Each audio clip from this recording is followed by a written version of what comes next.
Hello my dear students, how are you all? This is Sonia Kaushik and today we will do some important concepts for niche. As we have done first 3 lectures of chapter reproduction in organism for basics point of view, from the CBSE point of view, from your board point of view. Now today we will discuss lecture 4, that is niche specific lecture. आज हम जो topics discuss करेंगे थोड़ा सा detail में discuss करेंगे। हमने brief में इनके बारे में फर्स्ट 3 लेक्चर्स में पढ़ लिया है। आज थोड़े से एग्जांपल, थोड़ी सी डिटेल इनके बारे में करेंगे। जो बच्चे नीट के लिए प्रिपेयर कर रहे हैं स्पेसिफिकली उनके लिए ये लेक्चर ज़्यादा इंपॉर्टेंट है, और जो CBSE या बोर्ड के लिए कर रहे हैं उनके लिए फर्स्ट 3 लेक्चर्स जो है ज़्यादा इंपॉर्टेंट है। इसको भी वो अच्छे से सुन सकते हैं, it will increase their knowledge. So let's start today. So students, first 3 lecture में we have already discussed that what is sexual reproduction, what is asexual reproduction। Sexual reproduction जिसमें मदर और फादर यानी कि 2 पेरेंट्स इन्वॉल्व है, और asexual reproduction जिसमें single parent involve है। अब बात करते हैं आज एडवांटेजेस। क्या फ़ायदे हैं दोनों तरह के रिप्रोडक्शन के, क्या फ़ायदे हैं, क्यों नेचर के अंदर दोनों तरह की रिप्रोडक्शन है, एसेक्सुअल और सेक्सुअल। हम बात कर रहे हैं रिप्रोडक्शन की, जो कि एसेक्सुअल भी हो सकती है और जो सेक्सुअल भी हो सकती है। So if we talk about asexual reproduction, इसके अंदर सिंगल पेरेंट इन्वॉल्व है। Offspring is exactly similar to parent. Offspring बिल्कुल पेरेंट के जैसा है, एग्जैक्टली सिमिलर है। तो क्या होगा, अगर हम प्योर लाइन चाहते हैं, pure line of A species, अगर हम किसी स्पीशीज की, चाहे वो प्लांट्स है चाहे वो एनिमल है, हम उसकी प्योर लाइन चाहते हैं, हम चाहते हैं कि उसमें कोई डिफरेंस ना आए, कोई वेरिएशन ना आए, चाहे वो प्लांट है या एनिमल है, अगर उसकी क्वालिटी अच्छी है and you want no change in that quality, so for that asexual reproduction is important. वो प्योर लाइन ऑफ स्पीशीज का है या ऑफ ऑर्गेनिजम्स।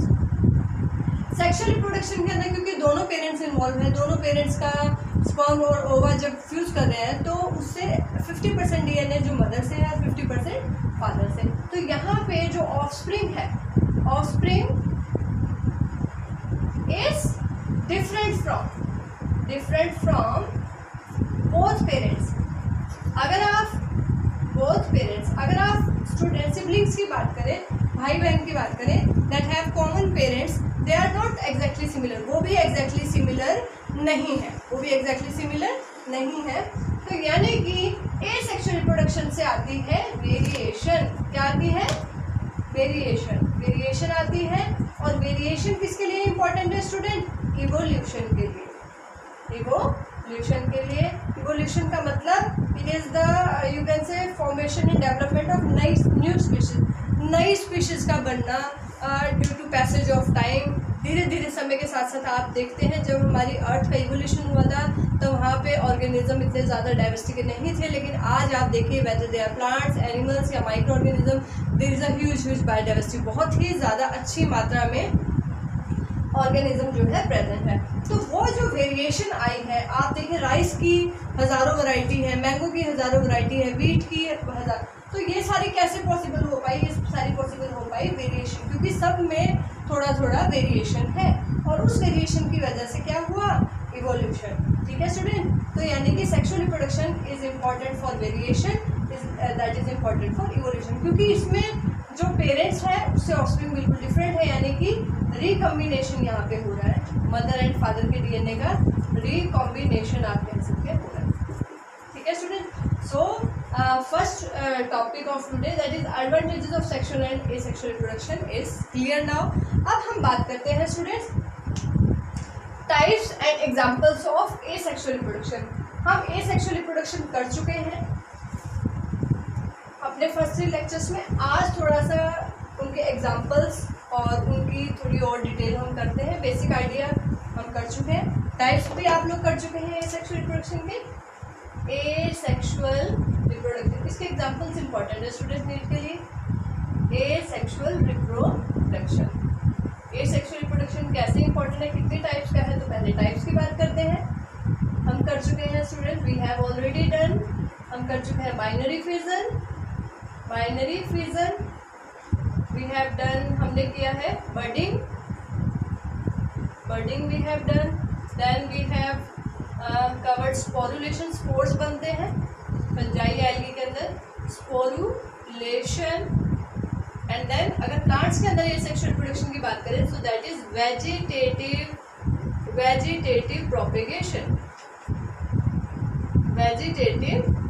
प्रोपेगेशन, उसको हम कहेंगे vegetative propagation.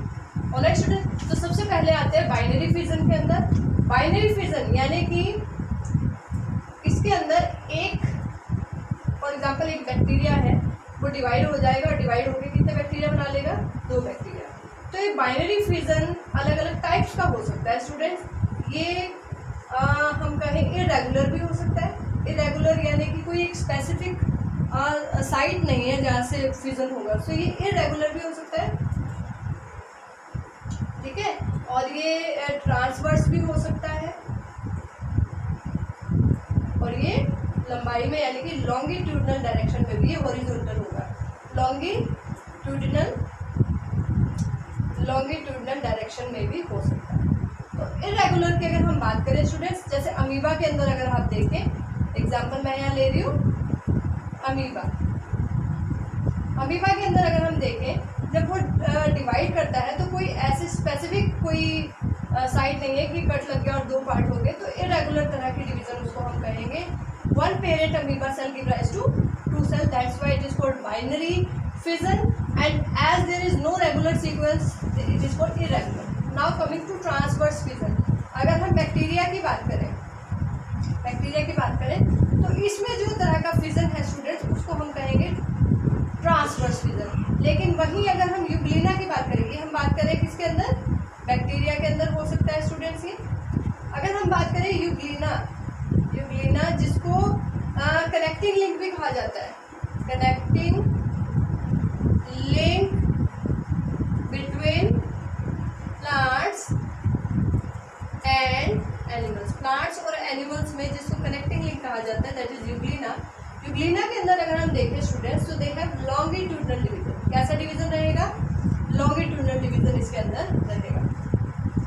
Now coming to budding, अगर हम बडिंग की बात करें तो ये आपने ईस्ट के अंदर भी देखी है, ये आपने पोटैटो के अंदर भी देखी है, आई बडिंग होती है, ठीक है स्टूडेंट्स, पोटैटो के अंदर या ईस्ट के अंदर। और वही बर्ड अगर पेरेंट बॉडी से डिटैच हो जाए so that bud can give rise to whole organism, ठीक है।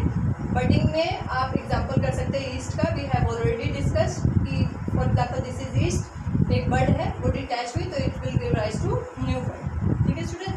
तो दैट इज बडिंग। अब इस बडिंग के अंदर अगर आप ये देख रहे हैं ईस्ट के अंदर, या हम बात करें हाइड्रा के अंदर, हाइड्रा एक्वेटिक ऑर्गेनिज्म आपको इस तरह का दिखेगा, इसके अंदर भी बर्ड हो सकती है, ये एक्स्ट्रा बर्ड है, ये डिटैच होकर पूरा नया हाइड्रा जो है इससे ग्रो हो सकता है स्टूडेंट। ऑलराइट, तो ये हाइड्रा के अंदर, ईस्ट के अंदर ये जो आप बडिंग देख रहे हैं this is external budding, alright, because it is occurring outside the body. Bud कहाँ है, बॉडी के बाहर है, वो कट हुई नया ऑर्गेनिज्म बना, that is external budding. Now this budding में भी इंटरनल, ये बडिंग इंटरनल भी हो सकती है, इंटरनल बडिंग, इंटरनल यानी कि बॉडी के अंदर बडिंग होना। जैसे if we talk about sponges, अगर हम स्पॉन्जेस के अंदर देखें, this is sponges that belongs to phylum Porifera. किसकी बात कर रहे हैं स्टूडेंट, स्पॉन्जेस, फाइलम पॉलीफेरा की बात करें तो इनके अंदर इंटरनल बडिंग होती है जिसको जिम्यूल्स कहते हैं। Very very important term for need student, gemmules, alright. ये जो है इंटरनल बर्ड्स हैं, इंटरनल बर्ड्स, कई बार 1 मार्क्स में बोर्ड में भी आ जाता है, what are gemmules, so they are you can say mode of, it is a type of internal budding and these are internal bud that occur in body of sponges and they are present inside the body, so this is called internal budding, इसको internal budding कहेंगे, ठीक है student. Next आते हैं sporulation. Sporulation का मतलब है spores बनना। क्या मतलब है स्टूडेंट, स्पोर्स बनना। अब आपको पता है स्पोर्स आपने बैक्टीरिया की बॉडी के अंदर भी देखे हैं, स्पोर्स आपने देखे हैं फंजाई के अंदर, या लोअर प्लांट्स एल्गी के अंदर भी स्पोर्स बनते हैं। तो सबसे पहले तो ये इंपॉर्टेंट है स्टूडेंट कि स्पोर्स जो है मोड ऑफ रिप्रोडक्शन भी है, क्योंकि अगर एक स्पोर जो है जर्मिनेट होकर नया ऑर्गेनिज्म बनाता है तो उसको रिप्रोडक्शन कहेंगे। तो ये मोड ऑफ रिप्रोडक्शन भी है, मोड ऑफ पेरिनेशन भी है, क्योंकि जब अनफेवरेबल कंडीशन आती है स्टूडेंट तो ऑर्गेनिज्म स्पोर फॉर्म ले लेता है, and whenever favourable condition comes again it comes into you can से again growed into new organism.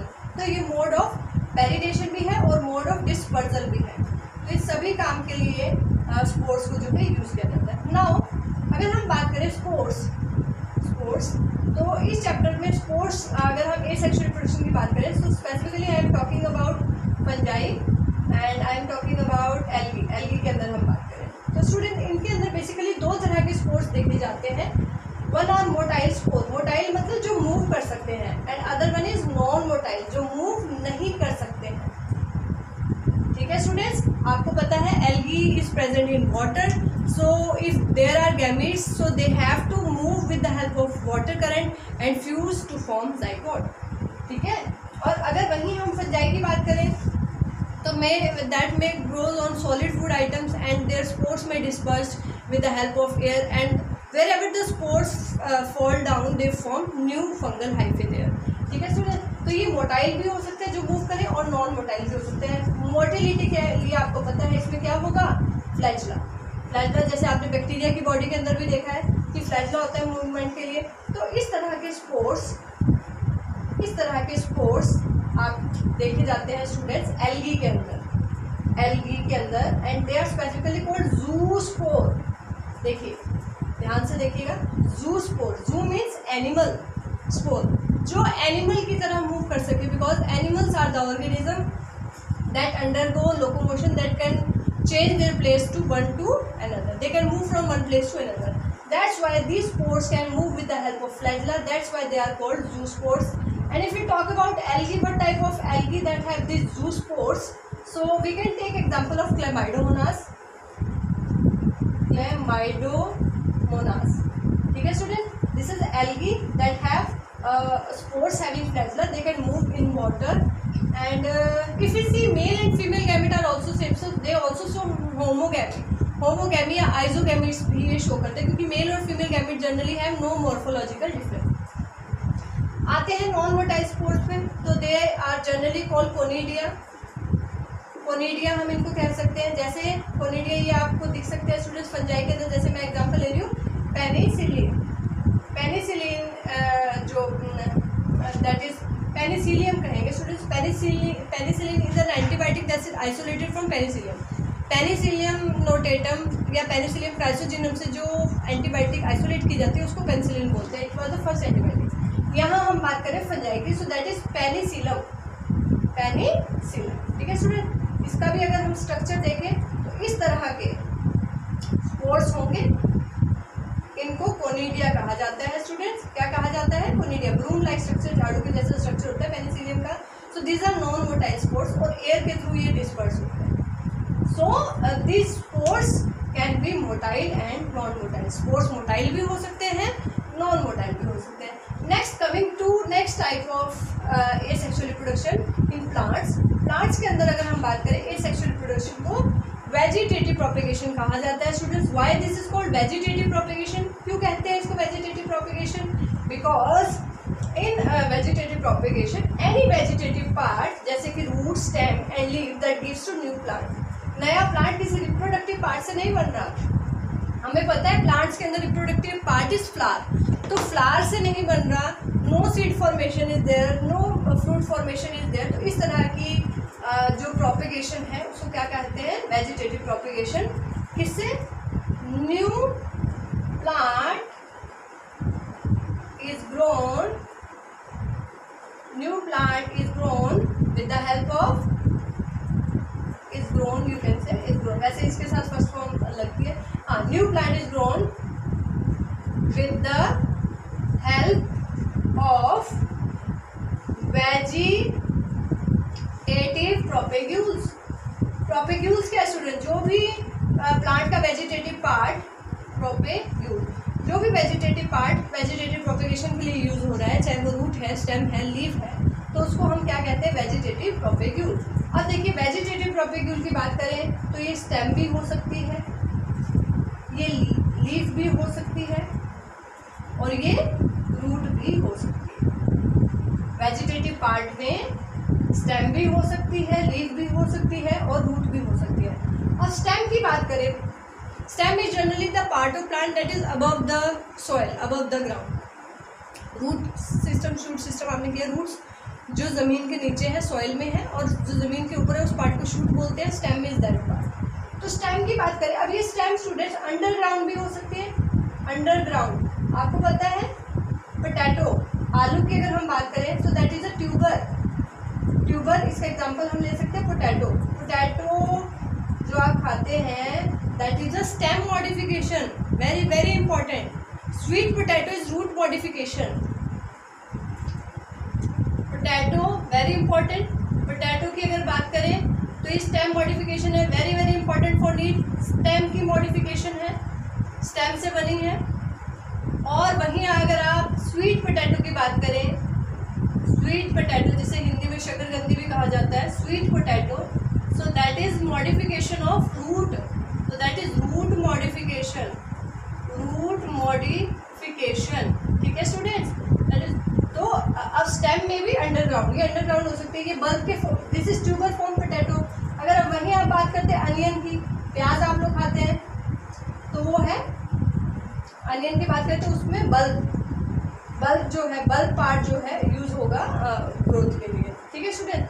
सो और वैसे अगर आपको नीट के लिए एक स्पेसिफिक पॉइंट बता दो, अनियन या गार्लिक, लहसुन जिसको कहते हैं, बोथ आर फ्लैशी लीव्स। जो उसका एडिबल पार्ट है, फ्लैशी लीव्स जो उसका एडिबल पार्ट है जो हम खा रहे हैं वो लीव्स है स्टूडेंट। ठीक है। तो ट्यूबर की अगर हमने बात की या बल्ब की अगर हमने बात की तो ये क्या इसके टाइप है, अंडरग्राउंड स्टेम के पार्ट है। ठीक है। अगर हम वहाँ बात करें, अब स्टेम एरियल भी हो, सब एरियल यानी कि जो थोड़ा सा सॉइल से बाहर है और थोड़ा अंदर है, सब एरियल। और अगर वो पूरी तरीके से बाहर है तो उसको क्या कहेंगे स्टूडेंट्स, एरियल, एरियल स्टेम। तो सब एरियल का एग्जांपल आप ले सकते हैं, जैसे कि रनर, रनर पुदीने वगैरह में अगर आप देखें रनर है।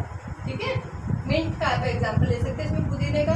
तो ये सब एरियल है, यानी कि सॉइल और बाहर दोनों में इसका जो है पार्ट है। एरियल जो बिल्कुल ही एयर के अंदर है, जैसे कि आप इसमें एग्जांपल ले सकते हैं कैक्टस, वेरी इंपॉर्टेंट। कैक्टस देखा है स्टूडेंट्स आपने, तो that is also stem modification, ये स्टेम की ही मॉडिफिकेशन है। So if we talk about this part, that is the vegetative part, that is very very important, specifically examples from this part are example important। ठीक है, example important है students की, इनमें से ये अंडरग्राउंड स्टेम है, aerial stem है, sub aerial, तो आपको इसके जो है एग्जाम्पल करने हैं। ठीक है। नेक्स्ट बात करते हैं लीफ की। तो ऐसी कौन सी लीव्स है जिससे पूरा प्लांट हम ग्रो कर सकते हैं, तो वो है ब्रायोफाइलम। ब्रायोफाइलम लीफ है स्टूडेंट्स, नोट कर लें, वेरी वेरी इंपॉर्टेंट। और इसमें एक लीफ आप बात करेंगे कैलेंचोय, एक लीफ की हम बात करेंगे एडियाटम, जिसको वॉकिंग फर्न भी कहा जाता है, वॉकिंग फर्न भी इसको कहा जाता है। और एक और नाम हम बात करेंगे बिगोशिया, BEGO, बिगोशिया। तो all these are example of begonia, begonia, all these are example of leaf that helps in vegetative propagation, leaf के पार्ट से। रूट का भी हम एग्जांपल ले सकते हैं, कम है रूट के, जैसे कि डेलिया या हमने स्वीट पोटैटो की बात की। एंड अगर हम बात करें स्टूडेंट्स, एक और इंटरेस्टिंग पॉइंट मैं आपको बताऊंगी, जैसे कि एक पोटैटो है, वी हैव अ पोटैटो, और हमने उसमें आई बर्ड्स देखते हैं, ये पोटैटो की बात कर रही हूँ मैं। Potato is a stem modification. तो स्टेम के अंदर क्या होती है स्टूडेंट, नोड्स होती है या नहीं होती, जैसे ये एक स्टेम है तो इसके अंदर क्या होती है, नोड्स होती है। एंड ये नोड्स है, और इनके बीच में जो स्पेस है इसको इंटरनोडल स्पेस कहते हैं। क्या बोलते हैं, ये नोड्स है, नोड्स, और ये इंटरनोडल स्पेस है, इंटरनोडल स्पेस, इसको इंटरनोडल स्पेस कहा जाता है। तो अगर potato is an example of, is an modification of stem, अगर पोटैटो स्टेम की मॉडिफिकेशन है, so what part represent nodes, nodes क्या है, तो जो इसमें आई बर्ड्स है students, that are nodes. Eye buds in potato that represent nodes, and the space between eye buds are internode space, internodal space। Alright student, internodal space. ध्यान रखिएगा, potato is stem modification and sweet potato is root modification. ठीक है student, so we have done this part. Now coming to the last part of today. ये जो हमने बात की student vegetative propagation की, चाहे वो रूट से बात की, चाहे स्टेम से बात की, चाहे लीफ से बात की, so all these are natural methods. ये कैसे मेथड्स हमने किए? नेचुरल मेथड्स हैं ये वेजिटेटिव प्रोपिगेशन के। अब बात करते हैं नेचुरल मतलब कि हमने कुछ भी अपनी तरफ से मॉडिफाई नहीं किया, प्लांट का रूट ले लिया, उससे प्लांट लगा दिया, स्टेम का पार्ट से लगा दिया या फिर लीफ से। तो हमने अपनी तरफ से no man made you can say, इसके अंदर कोई भी चेंज हमने नहीं किया। अब हम बात करेंगे आर्टिफिशियल वेजिटेटिव प्रोपिगेशन की। किसकी बात कर रहे हैं स्टूडेंट्स? हम बात कर रहे हैं आर्टिफिशियल वेजिटेटिव प्रोपिगेशन की। सो वो अलग अलग तरीके से हो सकती है, वो कटिंग, ग्राफ्टिंग, लेयरिंग, कई सारे माइक्रो प्रोपिगेशन जिसको टिश्यू कल्चर टेक्निक भी कहते हैं। Let me come to next topic.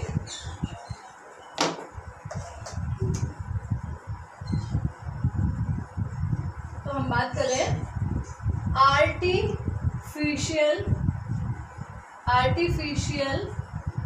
Vegetative propagation की। आर्टिफिशियली हम प्लांट्स को कैसे ग्रो कर सकते हैं?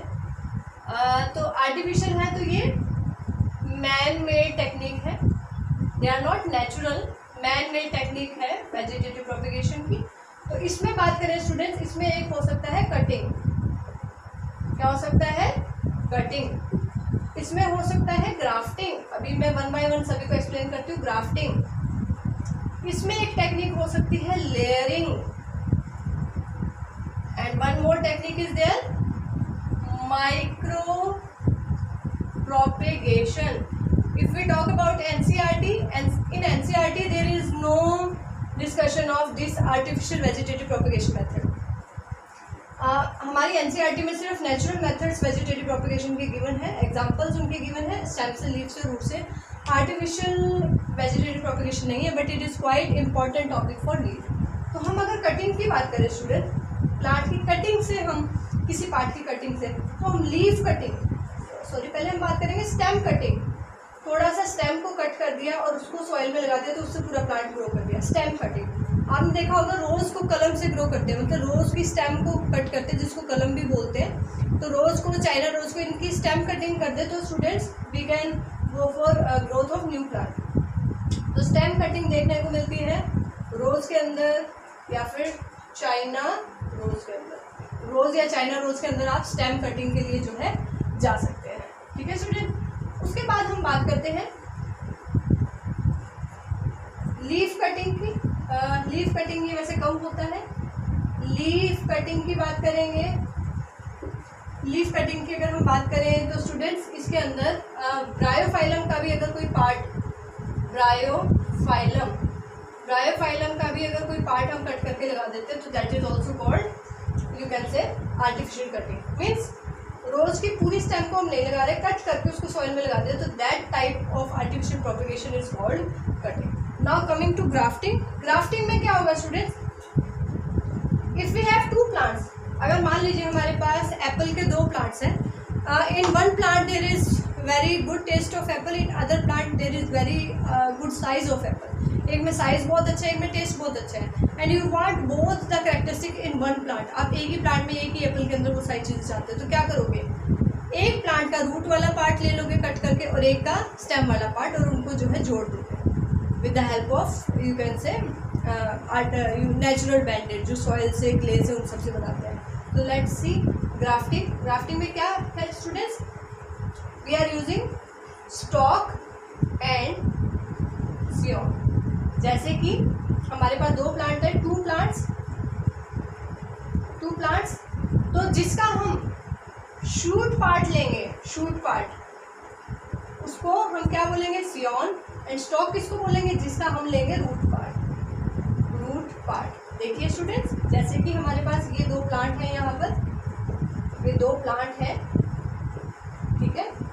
तो एक का इक्वल साइज में हमने लेना है, एक का हमने रूट वाला पार्ट ले लिया और एक का हमने शूट वाला पार्ट ले लिया। जिसका शूट वाला पार्ट लेंगे उसको बोलेंगे सियोन, एंड जिसका रूट वाला पार्ट लेंगे that part is called stock.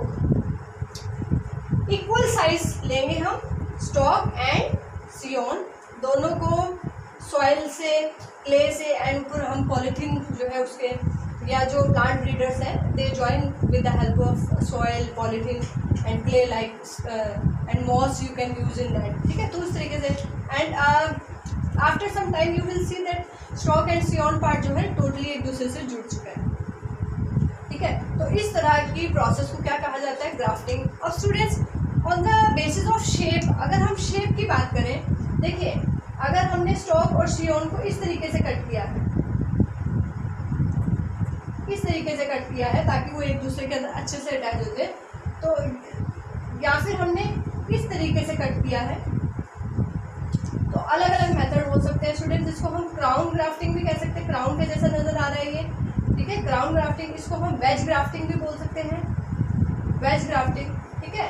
तो अलग अलग तरह की ग्राफ्टिंग जो है हम कर सकते हैं, जैसे इसके अंदर एक, तो अलग अलग तरह जैसी हम शेप लेंगे इसमें वैसा उसको नाम जो है दे सकते हैं, डिफरेंट तरह के shapes. But the main thing is that based on shape, shape के बेस्ड पे उनके जो है नेम है। This is the process of grafting. Now coming to layering. Layering में क्या होता है स्टूडेंट्स, क्या करते हैं, if any plant having you can say flexible stem, अगर प्लांट की स्टेम बड़ी फ्लेक्सिबल है, फ्लेक्सिबल स्टेम है, so we can move then to the ground, हम उनको ग्राउंड तक मूव करेंगे and we will cut some part from the root or stem so that new roots, adventitious roots can grow here। आप इसको देख कर समझेंगे। देखिए लेयरिंग की बात करते हैं। For example there is a plant, एक प्लांट है, फॉर एग्जाम्पल जैस्मिन की हम बात करते हैं, जैस्मिन में हम लेयरिंग देखते हैं। जैस्मिन नाइट ब्लूमिंग फ्लावर्स इसमें होते हैं जैस्मिन के अंदर, हाँ जी। जैस्मिन की बात करें तो मैं इसकी बात कर रही हूँ, इसकी स्टेम। तो अगर ये प्लांट की स्टेम जो है सॉइल के पास है, दिस इज सॉइल, या आप कहें ग्राउंड, ठीक है।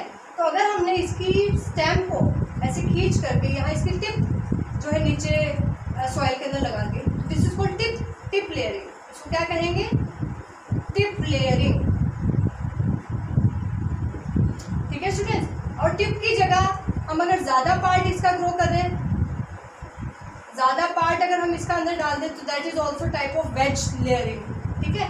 और अगर हम, और इसमें क्या करना पड़ेगा स्टूडेंट्स, अगर हम, मैं दूसरी साइड आपको दिखाऊं, तो कई बार हम इस स्टेम के पार्ट को अंदर कट करते हैं और यहाँ पे थोड़ा सा कट लगाते हैं, यहाँ से नई रूट्स जो है आ सकती। This type of method of growing new plant is called layering. इसको लेयरिंग कहा जाता है स्टूडेंट्स। अगर हम बात करें, अगर ये एयर में, मतलब सॉइल में ना लेकर के हम एयर में ही एक और जो है दूसरा प्लांट, दूसरी स्पीशीज हम कहें वो लेकर और इसको जो है इधर से इसको बाइंड कर देते हैं with the help of soil और क्ले और उसको बैंडेज कर देते हैं, तो that is called air layering. उसको क्या कहते हैं, एयर लेयरिंग।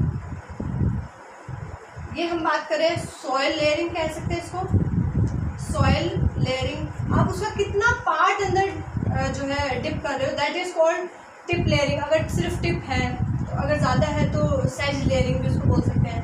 अगर एयर में हो रही है ये layering, that is called air layering. And very important term here is gootee, इसको बूटी भी कहा जाता है student. Air layering is also called as gootee, alright. यानी कि आर्टिफिशियल मेथड्स में हमने करा कटिंग, हम प्लांट के किसी पार्ट का कट करके और वो कटेड पार्ट जो है हम लगा सकते हैं, दैट इज कॉल्ड कटिंग। वो रूट की स्टेम की लीव्स भी हो सकती है, you have to go for example of. Then हमने बात की कटिंग के बाद हमने बात की ग्राफ्टिंग की। ग्राफ्टिंग जिसमें हम दो प्लांट्स लेंगे, एक का रूट वाला पार्ट लेंगे और एक का शूट वाला पार्ट लेंगे, दोनों को जोड़ देंगे।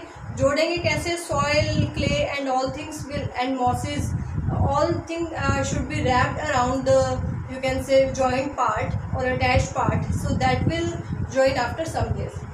Actually plant breeders are very expert in all these techniques. फिर हमने बात की लेयरिंग की। लेयरिंग में हमने अगर स्टेम को खींच करके सॉइल के अंदर जो है बरीड कर दिया है, उसका थोड़ा सा पार्ट अगर हमने यहाँ से स्टेम का पार्ट थोड़ा सा हमें हटाना पड़ेगा ताकि वहाँ से रूट जो है अच्छे से ग्रो कर जाए। एक्सटर्नल पार्ट हम, not vascular part is the element first, ठीक है। तो इसको सॉइल लेयरिंग कहेंगे। अगर ये एयर में हो रहा है तो that is called air layering और उसको बूटी भी बोलते हैं। Last method is micro propagation. Micro propagation, देखिए स्टूडेंट नाम देखिए इसका, माइक्रो मतलब बड़े ही छोटे लेवल पे, प्रोपेगेशन मतलब ग्रोथ स्टार्ट करना। We can grow a new plant with the help of single cell, एक सेल से, या हम कहें लीफ के, ये लीफ है, इसके थोड़े से पार्ट को कट कर दे, दैट इज कॉल्ड टिश्यू। हम अगर सेल से, लीफ पार्ट से, हम पोलन ग्रेन से या ओव्यूल से या एंथर से, ऐसे किसी भी पार्ट से हम नया प्लांट ग्रो करते हैं तो that is called micro propagation. और इसको स्टूडेंट टिश्यू कल्चर मेथड भी कहा जाता है, टिश्यू कल्चर मेथड भी इसे कहा जाता है। यहाँ पे सॉइल यूज नहीं करेंगे, यहाँ पे कल्चर मीडिया यूज होता है स्टूडेंट्स, न्यूट्रिएंट कल्चर मीडिया। अगर हम प्लांट्स के लिए स्पेसिफिकली बात करें तो एमएस मीडिया यूज होता है, very important, MS media. Students ये साइंटिस्ट के नेम पे है जिन्होंने इस मीडिया को जो है बनाया था, एमएस मीडिया, मुरैशी एंड स्पूग मीडिया इसको कहा जाता है। हमने क्या करना है, एक स्पेसिफिकली साइंटिस्ट जो टिश्यू कल्चर करते हैं, plant tissue culture, they specifically have this prepared MS media, उनके पास पाउडर फॉर्म में एमएस मीडिया अवेलेबल होता है, and they will dissolve it and they will form a gel like structure. तो एक jelly जैसा structure इसका बनता है और उसके अंदर दे कैन ग्रो जो है सेल एंड लीफ पार्ट और पोलन ग्रेन, तो वो किसी भी पार्ट से, अगर they are using tissue for culture तो हम उसको टिश्यू कल्चर कहेंगे, पोलन ग्रेन अगर यूज़ किया है तो पोलन कल्चर कहेंगे, ओव्यूल यूज़ किया तो ओव्यूल कल्चर, एंथर यूज़ किया तो एंथर कल्चर। तो इस तरीके से आपको एक चीज़ इंपॉर्टेंट यहाँ बता दें स्टूडेंट्स, अगर हम पोलन ग्रेन यूज़ करें, आपको पता है pollen grains are haploid in nature, उनके अंदर हाफ नंबर ऑफ क्रोमोसोम है, so we can grow haploid plants from this technique. Generally अगर हम प्लांट का कोई सेल ले, कोई लीफ ले, it have double number of chromosome, diploid state है, तो उससे हमारे पास जो प्लांट ग्रो होगा दैट इज डिप्लॉइड। लेकिन अगर हम गैमीट्स यूज़ कर रहे हैं, यहाँ पे हमने यहाँ यूज़ किया पोलन ग्रेन, हमने यूज़ किया यहाँ पे एंथर, तो खैर डिप्लॉइड होगा, अगर हमने पोलन ग्रेन यूज़ किया तो वो हैप्लॉइड है, and the new plant grow is also haploid in nature.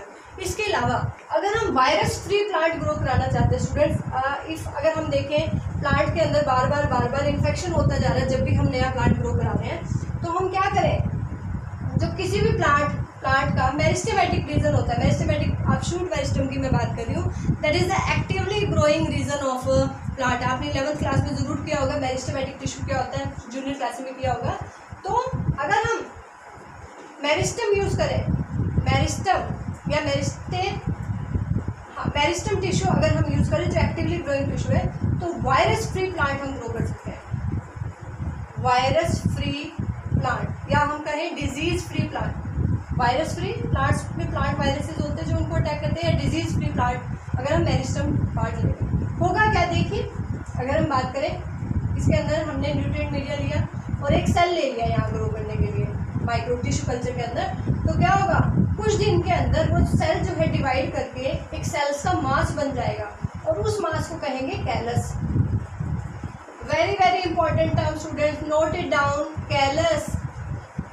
What is callus? Whenever we take a single cell or single tissue for plant, it will form undifferentiated mass of cell. Undifferentiated mass of cell, एक undifferentiated mass बन जाएगा sales का, तो उसको हम क्या कहेंगे, उसको कहेंगे कैलस। और अगली स्टेज क्या होगी स्टूडेंट, अगली स्टेज पे ये जो कैलस है इससे छोटी सी प्लांटलेट जो है ग्रो होगी, क्या ग्रो हो जाएगी, प्लांटलेट। और उस प्लांटलेट को हम क्या कर सकते हैं, ट्रांसफर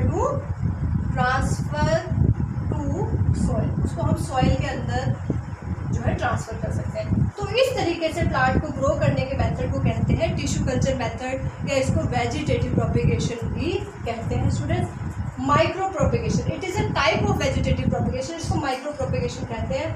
अच्छा, एक और इम्पॉर्टेंट टर्म मैं आपको बताती हूँ, प्लांट का जो पार्ट हमने टिश्यू कल्चर के लिए लिया है, माइक्रो प्रोपेगेशन का जो पार्ट हमने लिया है, वो रूट है, लीफ है, पोलन ग्रेन है, जो भी पार्ट लिया है, any part of plant that is taken to initiate to start tissue culture, उसको हम एक्स प्लांट कहते हैं। नोट कर लीजिए, very important, EXPLANT, explant.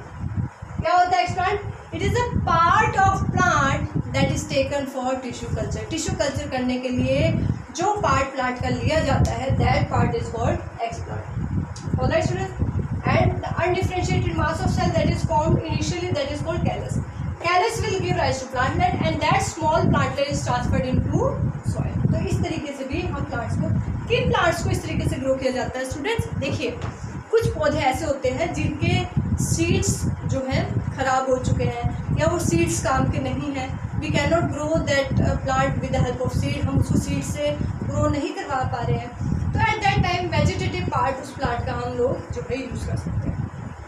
So I hope you have got many new point from this lecture that are not given in our NCERT. For better understanding, I would like to say that you have to go for self-study from different books besides NCERT. See, NCERT is compulsory for board, NCERT is compulsory for NEET, but only NCERT is not sufficient. You have to go for some additional concepts if you are preparing for it. Alright students, thank you.